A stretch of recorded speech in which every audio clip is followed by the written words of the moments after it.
What's up, everybody? Welcome to a new video.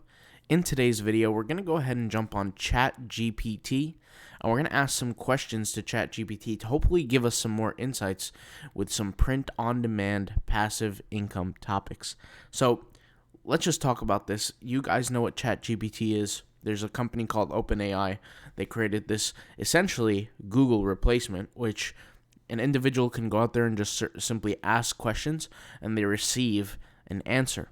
Now, as you could see, there are some functions of ChatGPT right here on the screen that refer to the limitations, the capabilities, the examples, etc. Right? So the limitations, first of all, of ChatGPT, when you ask these questions and you get answers back, sometimes it might generate incorrect information, right? So they're open and honest about that sometimes the information might not be correct. And it makes sense because all this data is really being pulled from the internet, from Google, right? It's pulled, it's consumed, and it's, organized. And so that makes sense. Then it may occasionally produce harmful instructions based or biased content, which also makes sense, falls in the incorrect kind of sphere of information. And also, the knowledge is limited of the world and events after 2021. So maybe it basically calculated all the amount of knowledge, right? It accumulated all that knowledge prior to 2021. Those are the limitations, the active limitations. So all our questions are going to be based on prior to 2021. So we're going to ask some general questions for print on demand here to ChatGPT. One of the capabilities that I really like that really stand out is that it remembers what you said in the earlier conversation. So if I ask it a question and I want to create a follow-up question to it, I can do that because it mentions here a capability that allows users to provide follow-up corrections. So pretty interesting. Let's go ahead and start it, and let's come up with our first question. Now, once again, ChatGPT is I guess you could say a conversational tool where I'm literally talking to the computer. I'm literally having a conversation with the computer. So first I'm going to type in hello. I find that's a good way to, start an introduction. Hello. And I'm going to say, do you know what Redbubble and Tpublic are or is? Do you know what Redbubble? Okay, that grammatically doesn't make sense, but let's go ahead and see. It says, yes, I'm familiar with both Redbubble and Tpublic. Redbubble is an online marketplace that allows artists to sell their designs on a variety of products, including t-shirts, stickers, phone cases, and other products. Tpublic is a similar platform that allows designers to sell their designs on a range of products, including t-shirts, hoodies, and other apparel. Both Redbubble and Tpublic offer a range of customization options for their customers, allowing them to choose the style and color for the product they want, as well as the design that they want to be printed on. Both platforms offer a range of sizes for most products. Let's go ahead and ask it, what is the difference between Redbubble and Tpublic? Right? Let's go ahead and ask that. So it says Redbubble and Tpublic are similar in that they are both online marketplaces. They allow artists and designers to sell designs on a variety of products. However, there are a few differences on both platforms. Number one, the product offerings. While both Redbubble and Tpublic offer t-shirts, Redbubble offers a wider range of products, including stickers, phone cases, art prints, and more. Tpublic focuses more on apparel, including t-shirts, hoodies, and other items. So they did get that question somewhat right. Obviously, Redbubble does offer more products, but so does Tpublic, offers a lot of other products other than just clothing. Here it says customization options. Both Redbubble and Tpublic offer customization options. Both specific options may vary. For example, Redbubble allows customers to choose the style and color of the product they want, as well as the design they want it to be printed on. Tpublic, not T-Popper, that doesn't make sense. Tpublic offers similar options, but specific options may vary. Pricing. So the pricing for the products on Redbubble and Tpublic may vary. It's worth noting both platforms use base price for their products, and the final price of the product may depend on the specific customization chosen by the customer. So that's not necessarily true. The price is really controlled by the seller, not necessarily the customer. So obviously, if the customer changes the type of product, then the pricing will change. But the pricing really is determined more by the seller, because the seller can choose what is the profit margin that they select, which really does change the game. And finally, for shipping and delivery, both Redbubble and Tpublic offer worldwide shipping, but offer specific details to their shipping policies may vary. It's worth checking the shipping and the delivery information on both platforms to see what the best option is for you. Overall, both Redbubble and Tpublic are popular online marketplaces that allows artists and designers to sell their designs on a variety of products. The specific differences between the two platforms may depend on the specific product offering, customization options, pricing, and shipping policies. So this sounds good. I think overall it's not bad for a beginner. If there was a beginner who had literally no clue as to what they were going to see or experience on these platforms and want to ask, I guess you could say, the computer before it, this might be a good way to kind of summarize and get an understanding of what they could do on those platforms. We're going to ask a little bit more of an intense question. We're going to say, what are effective ways to make money on Redbubble.com? And just like that. So there are several ways to make money on Redbubble as an artist or a designer. Number one, create high-quality designs. The most important factor in making sales on Redbubble is having good designs that appeal to customers. This means creating original, eye-catching, and high-quality designs that people will want to buy. So obviously, high-quality designs, you guys know we've spoken about that numerous amount of times. We even broke it down in the system into the print-on-demand course, but makes sense, right? You want to have high-quality designs. Number two, it says use social media to promote your work. So, guys, we've talked about this before. I know some sellers choose not to use social media because they think that they're getting enough organic traffic from these marketplaces, which is perfectly fine.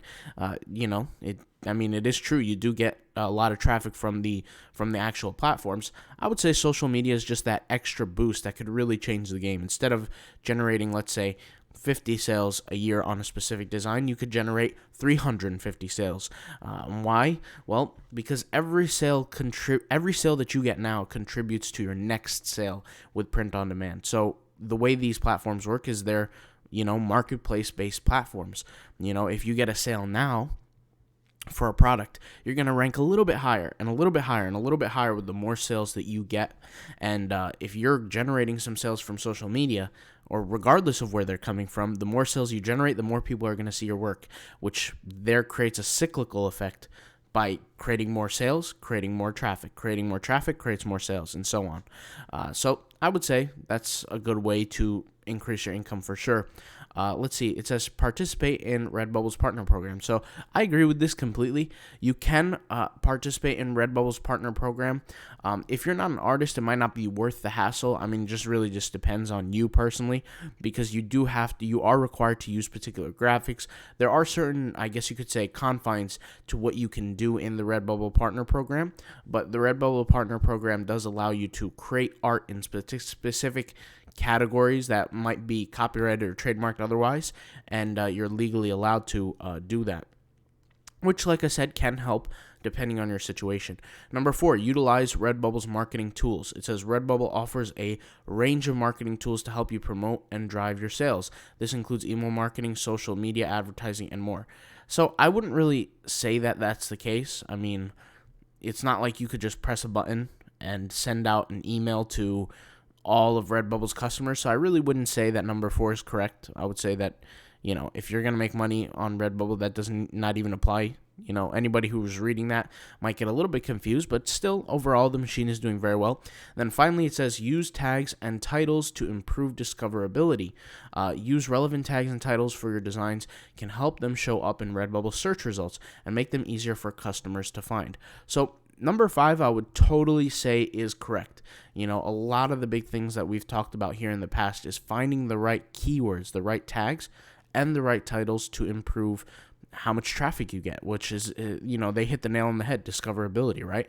When consumers discover your products, they're not going to just find them by luck, right? They're either typing a keyword on Google, they're typing a keyword in the Redbubble search if they're already consumers of Redbubble as a platform and they know how they operate, right? So whether it be through titles, which leans a lot towards Google, and then you have through tags, that leans a lot towards the internal search algorithm for Redbubble or even for Tpublic, that is going to help you get a lot of traffic, or as much traffic as you possibly could.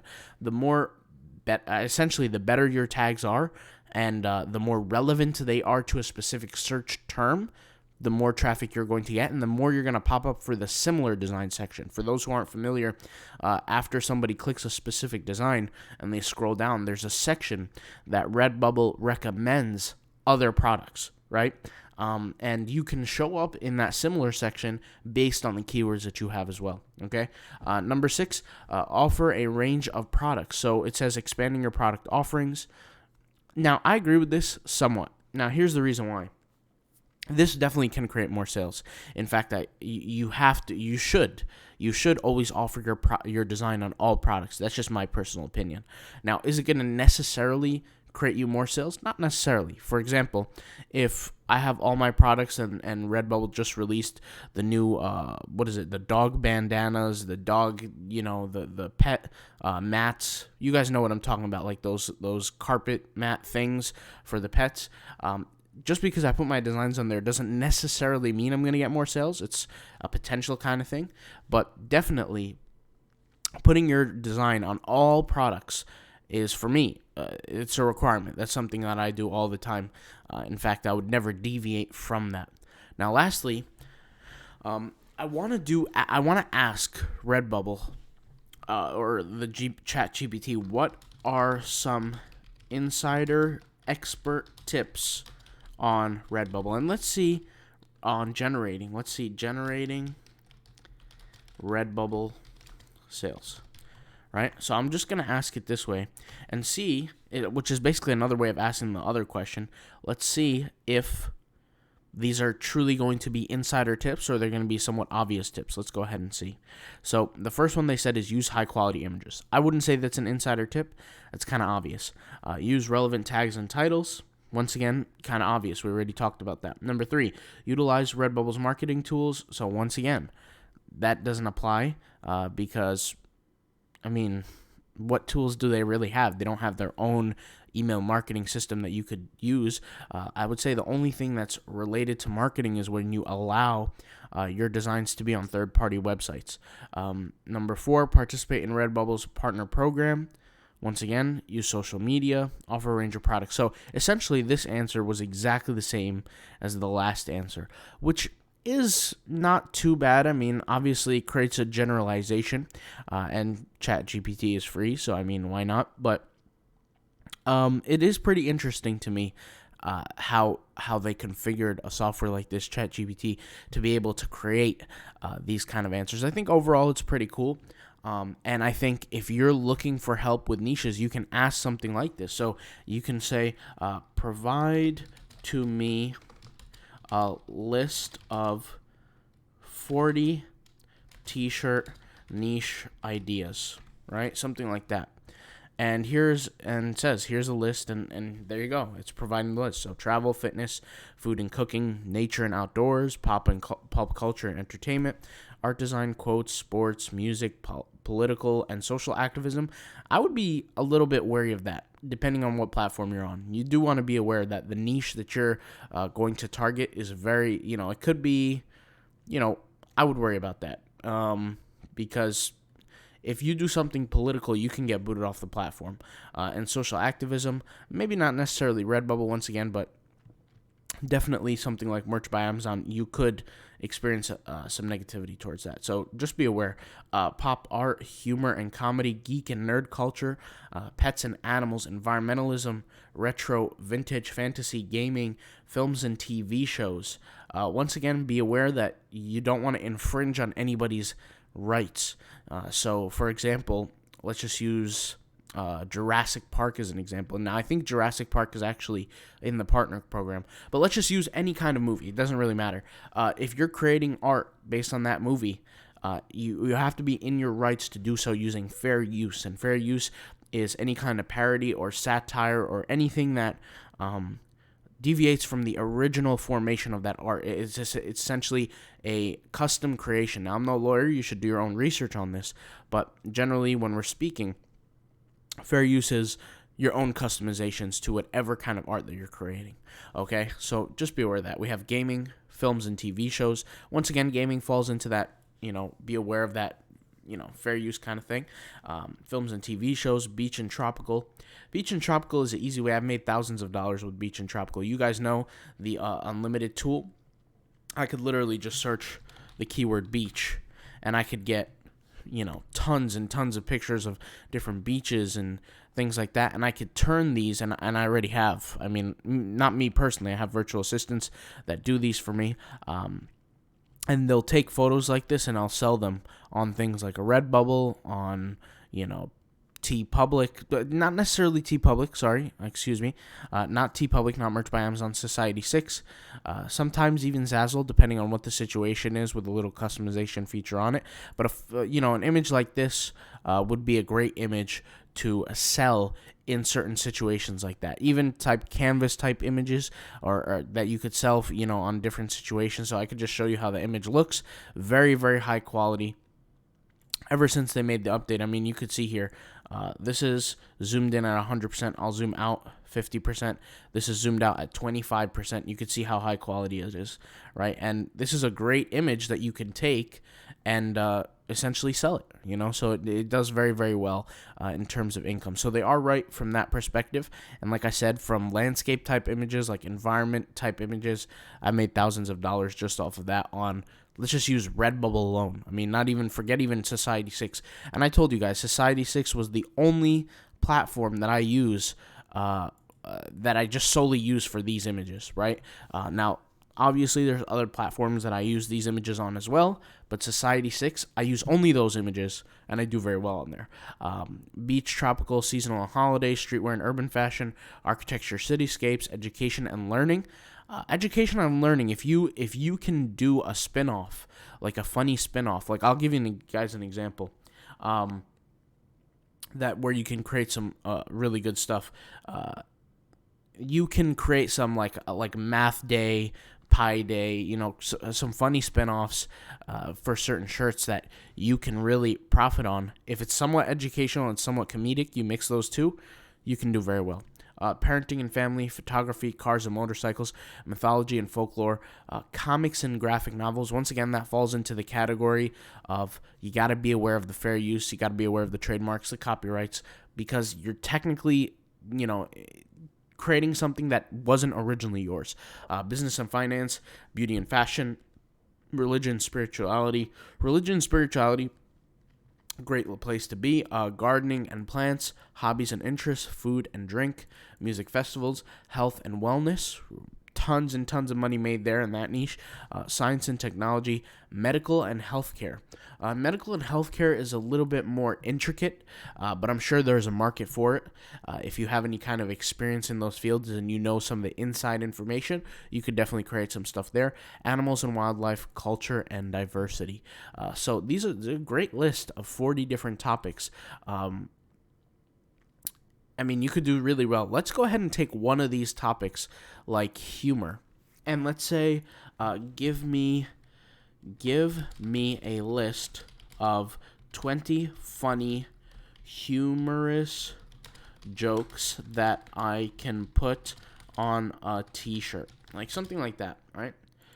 So just something kind of like that. And let's go ahead and get this list. So here are 20 funny, humorous jokes that you can put on a t-shirt. I'm not arguing. I'm just explaining why I'm right. I'm not short. I'm fun-sized.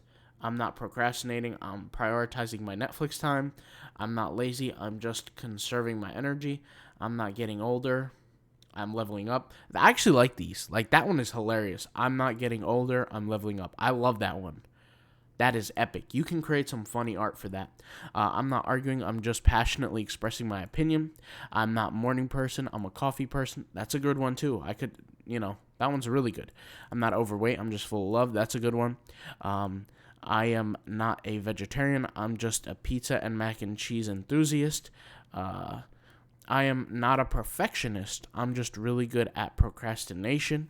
I don't really feel that one too much. Let's see. I'm not arguing. I'm just trying to have a civil discussion with someone who's clearly the wrong. I'm not old. I'm just chronologically gifted. Okay? I'm not arguing. I'm just politely explaining why I'm right and you're wrong. I'm not short. I'm vertically challenged. I like this one. This one is pretty funny. I would say I would go for the short ones more. I'm not arguing. I'm just explaining why I'm right the most logical and reasonable way possible. I'm not late. I'm just fashionably punctual. I'm not procrastinator. I'm just really good at prioritizing my Netflix time.